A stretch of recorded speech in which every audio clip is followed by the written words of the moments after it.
Sir, pa-wait lang po ah. Oo.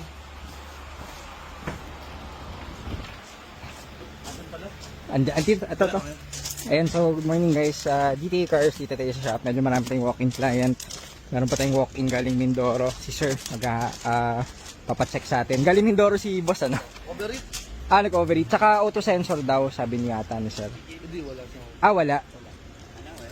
Walang auto sensor. Wala naman palang code Sir eh. Check na lang natin yung sa cooling system nyo. Oo. Nagwa 110. Tumataas. Dapat 105 lang max. Check na lang natin Sir. Salub na kayo Sir, pa-minute. Ma'am, try natin. Baka ito lang. Andiyan po yung susi sa inyo? Andun mga idol boss, nakasaksak. Sige po. Parang lubat nga lang yan. Baka nilobat lang po. Ayan, so ito yung kinaman, pinatuwing nila. Based dun sa kwento, dun sa pictures sa sinan nila na symptoms is baka lobat lang. So sa atin naman kasi kung ano lang yung gawa. Try muna natin, baka mamaya, mandar na. Ayan, ito yung EcoSport nila. Nakasaksak. Baka na lang. Kakabili nyo lang. Okay. Long drive pa namin siya ng 2 beses sa Quezon Province. Wala namang issue. Walang issue. Ah. Yung asawa ko, ako na yung nag-drive. Pupunta ako ng Corato. Apa. Doon ako siya nag-reverse. Yung ano niya. So nabili nyo lang this October lang. Bago pa lang. Sige. Sige ma'am, Namatay na siya. Tapos ngayon na lang din ang kaganyan. Wala, hindi ko lang mapano. Pag pinapasok Sige. talagang patay. Check na lang din natin kasi hindi natin alam yung history kung ano. Sige ma'am, kami nang bahala. Sige ma'am. Ayan, so kakabili lang pala nila ma'am to, baba na natin and everything. So nalobat lang pero check na rin natin everything kasi October lang pala nila nabili. So baba lang natin, pasok na sa garahe. So ayan guys, napansin nyo, kakapasok ko lang ulit, hindi pa natin napapasok siya, kakababa lang sa tow truck. So nawala na yung mga ABS, yung mga transmission malfunction. So kakabili lang pala nila to noong October lang, last year, so ilang months pa lang. Nawawalan na rin daw pala to ng mga parang reverse. So baka luma na yung battery kasi nga hindi natin alam yung history. Kasi alam nyo naman yung ganito, lagaan nyo yung battery nyo lagi guys. So pasok muna natin, low bat lang to. Nawala na yung mga transmission malfunction, yung gear icon, pati ABS. Wala tayong ginawa, hindi natin clear. So ayun, low bat lang to. Para hindi na papagasa sila ma'am. Boss, thank you. Yan, check natin sa scan. Moment of truth.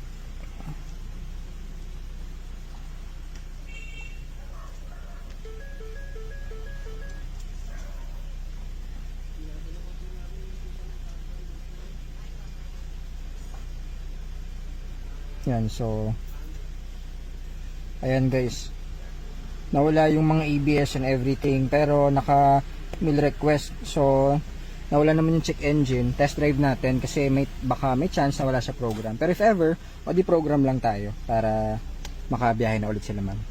Bago na yung battery, tumataas sa 12, so hindi pa kasi nagkakarga yan, so pag pinandal magiging tataas pa yan lalo. Okay, TCM, baka nawala sa program. Pero test drive muna natin kasi clear ko lang. Ito kasi nung clear, hindi siya nawala. So nawala naman yung check engine. Siguro ikot natin. Kung okay yung driving, di clear ulit natin. Baka if not, ang worst case ito ma'am, baka program lang. Ikot muna natin.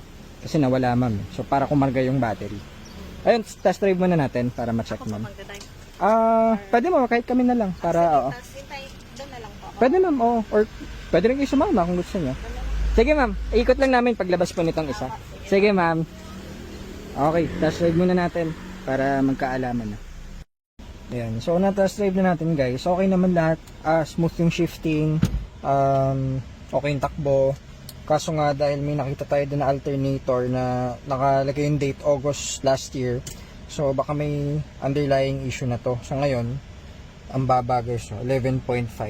So baka alternator problem din siya. So check muna natin at para hindi na sila abutan sa daan din at matirikan. Kasi dapat to kung bago yung battery na ikot na natin, dapat 12 to 13 pataas dapat to. Ngayon 11.5, so medyo mababa siya. Hindi pala medyo, mababa siya para sa brand new na battery. So okay, check muna natin.